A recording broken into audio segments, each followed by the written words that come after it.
On est ici à Meaux, le 6, on est sur le quai Sadi Carnot où il va avoir lieu, et toute la journée de 10h à 18h, les saveurs olympiques. Il y aura des stands pour dégustation. À 11h, sur la plage du marché, l'assiette du champion, où on peut composer nous-mêmes une assiette avec les produits que les commerçants ils vont nous proposer.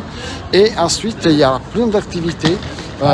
Même il y a un camion de la vie qui va en fait nous montrer toutes les nouvelles technologies, comme par exemple l'intelligence artificielle. Accompagné d'Emmanuel Velpo, représentant M. Jean-François Copé. Et surtout, remercier l'État. Quelle audace, quelle audace. Associer les produits du terroir avec le sport. Je ne suis pas sûr, monsieur le préfet, qu'on ait beaucoup de nos sportifs du haut niveau qui, en pleine préparation des Jeux Olympiques, vont se pencher sur les produits du terroir et notamment de Seine-et-Marne. Donc c'est une belle initiative d'avoir voulu associer les deux. Vous dire aussi que ça me permet de souligner la présence de nos jeunes agriculteurs ici présents, qui ont leur stand et qui œuvrent énormément justement pour les produits du terroir, mais pas simplement, monsieur le préfet, vous le savez très bien.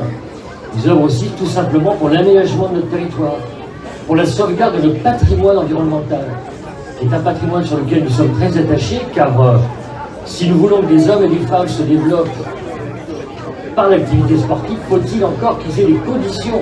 Période importante pour les Jeux Olympiques et pour notre département en particulier, car en dehors du fait que nous ayons des Seine-et-Marnais et Seine-et-Marnais qui, pour les Jeux Olympiques et les Jeux Paralympiques, peuvent prétendre à des médailles et à la plus haute, à la médaille d'or, il y a aussi tous ces hommes et ces femmes, ces bénévoles, qui aujourd'hui font tout pour que notre département ne passe pas à côté de cet événement. Vous savez, le Français est souvent râleur. Ah, ces Jeux Olympiques, qu'est-ce que ça nous coûte? Pourquoi? Pour qui? Ça va nous empêcher de travailler, ça va nous empêcher de circuler. Oui, c'est vrai, mais c'est tous les 100 ans. Est-ce qu'on peut donner un petit peu de temps? Ça ne va pas arriver avant bientôt maintenant. Vous dire que cette flamme olympique, je la voulais pas. Je vous le dis, je la voulais pas. Car il fallait payer. Le département donnait assez pour ces Jeux Olympiques, ces Jeux Paralympiques, pour qu'en plus, il fallait payer pour avoir la flamme olympique. Et j'ai rencontré mes collègues franciliens. Ils m'ont dit, mais tu peux pas faire ça. Et puis si tu veux, on te la paye ta flamme. Parce que j'avais gonflé un peu les chiffres de l'ISI. Et plus sérieusement, donc c'est Meaux qui a été choisi. Et puis pour les Jeux Paralympiques, eh bien c'est Trillport. Oui, tu as raison, Christian, de souligner l'investissement des élus de Trillport. Mais je voudrais aussi souligner, moi, le rôle essentiel qu'ont joué les enseignants du collège de Trillport, qui, sur le sport adapté, sont un exemple de ce que nous voulons de l'école inclusive dans notre département et dans notre beau pays.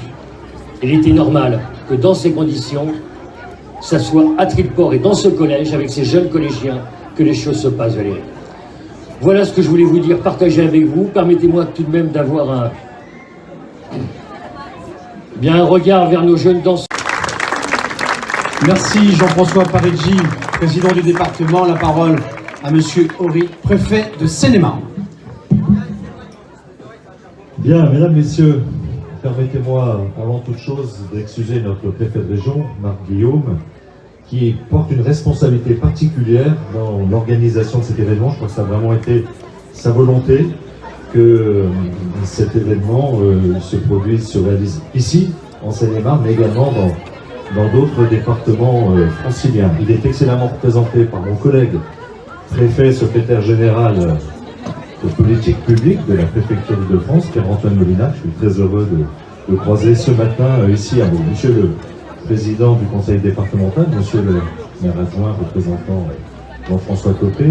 Salut évidemment les élus qui sont à vos côtés, maires, conseillers, conseillères départementales, conseillères régionales.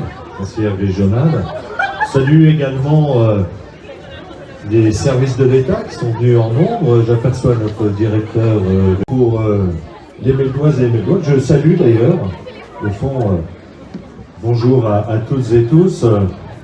Et j'en termine avec les salutations avec la prestigieuse confrérie du Grimaud qui a bien voulu m'accueillir en son sein à l'occasion du Salon de l'Agriculture. Je suis très heureux de vous voir ce matin. Je suis venu avec ma médaille parce que vous m'aviez reproché de ne l'avoir pas fait à l'occasion d'un récent événement et je la revêtirai donc tout à l'heure lorsqu'on ira vous voir sur site si je puis lire. Cet événement est important.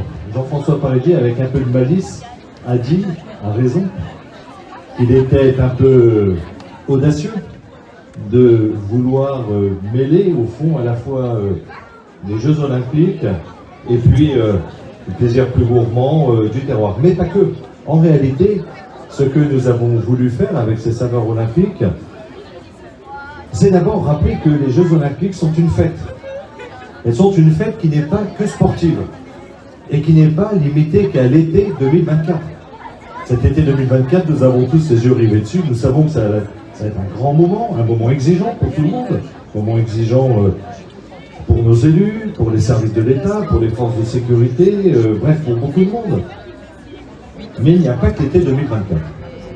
Et en vérité, ce que nous avons voulu faire avec Saveurs Gourmandes, c'est, avec cet événement qui en rejoint beaucoup d'autres, irriguer le territoire régional et départemental. Monsieur le Président, Monsieur le maire adjoint, Mesdames, Messieurs, c'est ça qui se joue depuis un moment.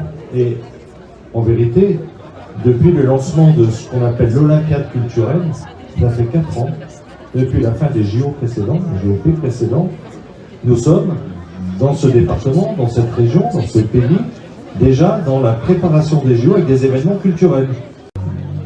Il faut l'entendre, et le docteur Allard le disait bien, dans une acceptation large, il n'y a pas que le sport, il y a la santé au sport, il y a la nourriture et le sport. Bref, c'est aussi tout ce que nous avons voulu faire en établissant cette connexion qui n'a rien d'artificiel avec nos terroirs et nos territoires.